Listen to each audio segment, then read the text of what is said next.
وحتى من استدل من أصحابنا في هذه المسألة بتلك الأدلة نوهت ونبهت في الدرس الماضي بأنهم يتكلمون عن صفة الله عز وجل، بل نص الشيخ جميل السعدي في قاموس الشريعة بأن الحديث عن صفة الذات، صفة الله عز وجل الملازمة له، ونص على ذلك في الجزء الثالث عندما قرأنا وبينا أنه يتكلم عن صفة الذات.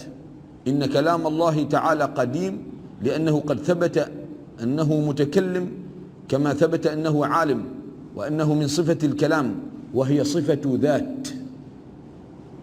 وهو عندما قال هذا الكلام نقله عن صاحب الكشف والبيان، وهو رد على المعتزلة.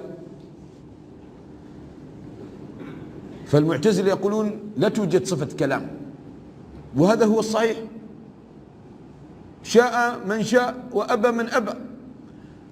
صفة الله ليست كلام، وإنما الصفة متكلم، الله متكلم، وليست صفة الكلام هي الصفة. ولكن هؤلاء يتكلمون عن صفة الكلام، ولا توجد صفة تسمى صفة الكلام أصلا، وإنما صفة متكلم يتكلم. وإن أحد من المشركين استجارك فأجره حتى يسمع كلام الله. الكلام ليس هو الصفة، وقد نبهت وبينت مرارا في اللقاءات الماضية. واليوم نبين ما استدلوا به على هذه القضية، أنهم يتكلمون عن الصفة. فلذلك ليس خطابنا مع الأصحاب الذين يتكلمون عن الصفة، وإنما عن هؤلاء الذين يؤكدون ويلحون على أن القرآن هو الصفة، ويبدعون ويكفرون من قال بأن القرآن مخلوق. فمن أوائل أدلتهم من الأدلة التي استدلوا بها قول الله سبحانه وتعالى: الرحمن علم القرآن خلق الإنسان. قالوا هذا دليل على أن القرآن غير مخلوق. والدليل أو وجه الاستدلال بأن الله عز وجل قال عن القرآن علم القرآن، لكن في الإنسان قال خلق الإنسان.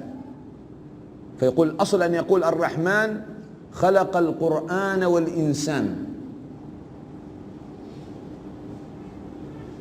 ولكن لم يقل ذلك، فظهر لنا أن القرآن غير مخلوق. وقد نص على ذلك أيضا هنا عندما استدل وقال في صفحة 201: الدليل على أن القرآن غير مخلوق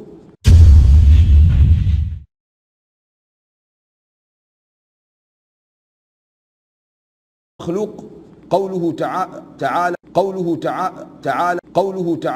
تعالى